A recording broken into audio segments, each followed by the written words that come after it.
नमस्कार, स्वागत है आप सभी का सिलसिला बाजारों का। मैं हूं आपके साथ अखिलेश राठी। यहां से आगे बढ़ते हैं, बात कर लेते हैं कृषि जिंसों की। जान लेते हैं कि आज एग्री कमोडिटी का बाजार, कृषि जिंसों का बाजार किस हिसाब से खुलता हुआ नजर आया है और उस पर रूपा जी की क्या राय है। सबसे पहले शुरुआत करेंगे खाद्य तेलों से। तो बीते सत्र में हमने देखा था कि सरकार, एक सूत्रों से मिली जानकारी सामने आई थी कि जो सरकार है इसी महीने खाद्य तेलों के ऊपर अपना कोई अंतिम निर्णय लेती हुई नजर आ सकती है। बहुत ही बड़ी खबर है जो सूत्रों के हवाले से मिलती हुई नजर आई है ये, और जिसकी वजह से हम देख रहे हैं कि जो तिलहन बाजार है उसमें थोड़ी बहुत उथल पुथल भी मचती हुई नजर आई है। हम देख रहे हैं कि सोयाबीन आज आधे फीसद की गिरावट के साथ 7035 पर कारोबार करती हुई नजर आ रही है। रिफाइंड सोया तेल के अंदर भी आज एक करेक्शन बनती हुई नजर आई है। वहीं सरसों के अंदर भी आज एक करेक्शन है। और बात करें कैसा सीड की, तो कैसा सीड में भी आज एक करेक्शन बनती हुई नजर आई है। हो सकता है कि ये जो खबर निकल के सामने आई है कि जो सरकार है इसी महीने अपना कोई ना कोई अंतिम निर्णय लेती हुई नजर आ सकती है, इंपोर्ट ड्यूटी में कटौती कर सकती है, ऐसी कुछ खबरें निकल के सामने आई है। सरकार दलहन और तिलहन के मामले में काफी ज्यादा सतर्क हो गई है, और क्योंकि जो उपभोक्ता है उनको काफी ज्यादा नुकसान झेलना पड़ रहा है। उपभोक्ताओं को सरसों तेल 200 रुपये प्रति लीटर तक खरीदना पड़ रहा है, और दालों की भी यही हाल है। दालों भी बीच में बहुत ज़्यादा महंगी हो गई थी। जब से सरकार ने दालों की इंपोर्ट ड्यूटी को लेकर फैसला लिया था तब जाके थोड़ी बहुत कुछ ना कुछ कमी देखने को मिली थी, लेकिन उपभोक्ताओं तक वो फायदा नहीं पहुंच पाया था। इसलिए सरकार एक बार फिर से एक्शन में आ सकती है और खाद्य तेलों पर इसी महीने कोई ना कोई निर्णय लेती हुई नजर आ सकती है। इस वक्त हमारे साथ जुड़ी रूपा जी, उनसे जान लेते हैं कि आज हफ्ते के आखिरी कारोबारी दिन जब ऐसी खबरें निकल के सामने आ रही हो तो खाद्य तेलों में क्या करके चलना सही रहेगा। रूपा जी, जैसे कि हम देख रहे हैं कि खबर निकल के सामने है कि जो सरकार है इसी महीने खाद्य तेलों पर अंतिम निर्णय ले सकती है, कोई इंपोर्ट ड्यूटी घटा सकती है। तो अगर ऐसा होता है तो आपको क्या लगता है, क्या खाद्य तेलों में अभी वेट एंड वॉच की पॉलिसी अपनाकर चलना ही बेटर रहेगा या फिर निचले स्तर पर अभी भी खरीदारी करके चले? देखिए, खाद्य तेलों में अखिलेश अभी कुछ भी क्लैरिटी नहीं आ रही है कि गवर्नमेंट जो है इंपोर्ट ड्यूटी घटाने पर कोई विचार कर रही है। देखिए, जरूर जिस तरीके से कीमतों में उछाल आया था उसके बाद जरूर एक्सपेक्टेशन बनी है कि सरकार की तरफ से कोई कीमतों को नियंत्रित करने के लिए कुछ प्रयास किए जा सकते हैं, लेकिन फिलहाल के लिए ऐसा कोई अपडेट अभी निकल कर नहीं आया है। और पिछले कुछ दिनों में हम देख रहे हैं कि बाजार जो है वो एक सीमित दायरे में कारोबार करता दिखाई दे रहा है। जो एकदम तेजी आती हुई दिखाई दे रही थी वो कहीं ना कहीं थमती हुई नजर आई है, और अब बाजार जो है एक रेंज पकड़कर उस पर कारोबार करता दिखाई दे रहा है।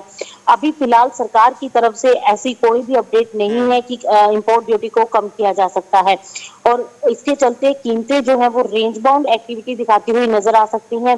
फिलहाल के लिए कोई बहुत ज्यादा ना तो गिरावट की उम्मीद है और ना ही तेजी पकड़ने की अब यहाँ से गुंजाइश नजर आ रही है।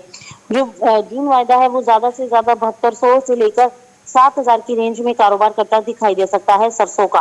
वहीं अगर जुलाई वायदा की बात करें तो जुलाई वायदा भी 7000 से 7200 की रेंज में ट्रेड करता दिखाई दे सकता है।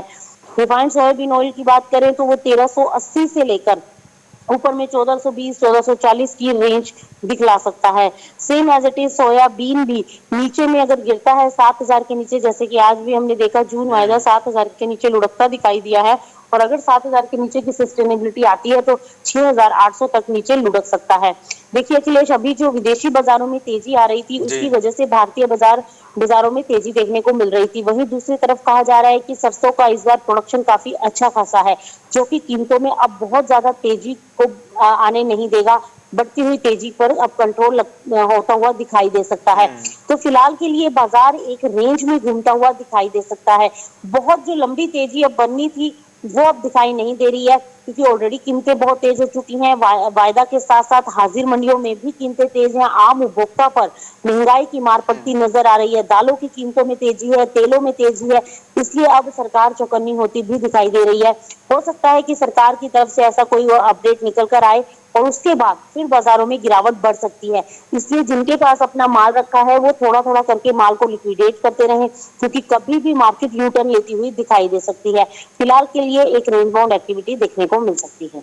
जी, यहीं से रूपा जी बहुत सारे दर्शक जुड़े हैं जो बिनौला खल और कपास के बारे में जानना चाह रहे हैं, क्योंकि हम देख रहे हैं कि कपास में थोड़ी ऊपरी स्तर से प्रॉफिट बुकिंग बनती हुई नजर आई है।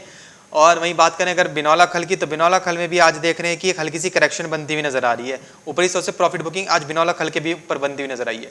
तो आपको क्या लगता है कि हफ्ते के आखिरी कारोबारी दिन कपास और कपास खली के अंदर क्या करके चलना सही रहेगा? देखिए, हफ्ते के आखिरी कारोबारी दिन अभी थोड़ा बहुत दबाव बाज़ारों में हो सकता है कि देखने को मिले, लेकिन घबराने की ज़रूरत नहीं है। मुझे लगता है कि कॉटन और कपास खली दोनों में ही तेज़ी का ही रुझान है। आज थोड़ा बहुत बाज़ार नीचे जा सकता है। अगर बिनोला खल की बात करें तो जुलाई वायदा 2820 तक नीचे लुढ़क सकता है। सेम एज इट इज जून वायदा भी 2760 तक नीचे जा सकता है, लेकिन बहुत ज्यादा गिरावट के आसार नहीं है। वापस से वहां से बाउंस आ सकता है क्योंकि बाजार अपने ऊपरी लेवल पर सस्टेन है और यहाँ से हमें जुलाई वायदा 3000 का असर दिखाता हुआ नजर आ सकता है। जी।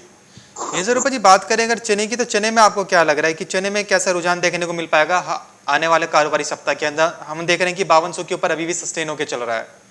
अखिलेश, चने में मुझे बहुत गिरावट नजर नहीं आती है। मेरे हिसाब से चना जो है नीचे की अगर रेंज पकड़े तो 5000 और ऊपर से देखा जाए तो 5500, इस रेंज के बीच में कारोबार करता दिखाई दे सकता है। यहाँ से अब बहुत ज्यादा गिरावट की उम्मीद नहीं है। मेरे हिसाब से निचले स्तरों पर खरीदारी की रणनीति होनी चाहिए। जी। ये स्वरूपा जी बात करें अगर मसालों की, तो मसालों में भी हमने देखा है कि थोड़ा सुस्ती के साथ कारोबार होता हुआ नजर आया था। इस अगर आज की बात करें तो आज भी हम देख रहे हैं कि हल्दी में सुस्ती देखने को मिल रही है। और इसी के साथ साथ बात करें अगर जीरे की, तो जीरे में भी देख रहे हैं कि आज करेक्शन है। तो आपको क्या लगता है कि आने वाला कारोबारी सप्ताह मसालों के लिए कैसा रहेगा? क्या आने वाले सप्ताह में भी मसालों में एक नरमी देखने को मिलेगी या फिर थोड़ा बहुत ऊपर उठ पाएंगे? क्योंकि हम देख रहे हैं कि एक्सपोर्ट डिमांड तो ठीक ठाक ही है, लेकिन लॉकडाउन की वजह से, पाबंदियों की वजह से इतना कारोबार देखने को नहीं मिल रहा है। देखिए, बिल्कुल मसालों के अंदर अखिलेश तेजी बनती हुई दिखाई नहीं दे रही है। अभी सुस्ती का माहौल है और जी। बाजार जो है अभी गिरावट की तरफ ही दिखाई दे रहे हैं। गिरावट भी नहीं कह सकते, बहुत ज्यादा गिरावट भी नहीं है, लेकिन हाँ तेजी भी बनती हुई दिखाई नहीं दे रही है। अभी बाजार जो है रेंज में ही घूमता हुआ दिखाई दे सकता है। फिलहाल के लिए बाजार जो है वो नीचे की तरफ ज्यादा दिखाई दे रहा है, लेकिन तेजी अभी बनती हुई दिखाई नहीं दे रही क्योंकि निर्यात मांग कम होती दिखाई दे रही है मसालों की। लेकिन आने वाले टाइम में अगर जुलाई वायदा की बात करें तो उसमें तेजी बनती हुई दिखाई दे सकती है। तो फिलहाल के लिए थोड़ा सा वेट एंड वॉच की पॉलिसी अपनानी चाहिए। नीचे आए मार्केट तो वहां पर खरीदारी की रणनीति लेकर चला जा सकता है। जी। रूपा जी जानना चाहेंगे कि आज हफ्ते के आखिरी कारोबारी दिन वो कौन सी एग्री कम्युनिटीज रहेंगी जिनके अंदर निवेशक निवेश करके चल सकते हैं और अच्छा मुनाफा कमा सकते हैं? अखिलेश, मुझे लगता है कि चने के अंदर बाइंग करनी चाहिए। आने वाले दिनों में चने में तेजी बनती हुई दिखाई दे सकती है। जी। बहुत बहुत शुक्रिया रूपा जी हमारे साथ जुड़ने के लिए और जानकारी साझा करने के लिए। तो जैसे कि रूपा जी ने बताया कि आज कृषि बाजार के अंदर, कम्युनिटी बाजार के अंदर, एग्री कम्युनिटी बाजार के अंदर आप चने के अंदर खरीदारी करके चल सकते हैं और अच्छा मुनाफा कमा सकते हैं। चना आने वाले कारोबारी सप्ताह में भी आपको अच्छा मुनाफा कमाता हुआ नजर आ सकता है। तो फिलहाल सिलसिला बाजारों को में बस इतना ही, लेकिन आप कहीं जाएगा नहीं, क्योंकि खबरों का सिलसिला लगातार यूं ही बना रहेगा मार्केट टाइम्स टीवी पर।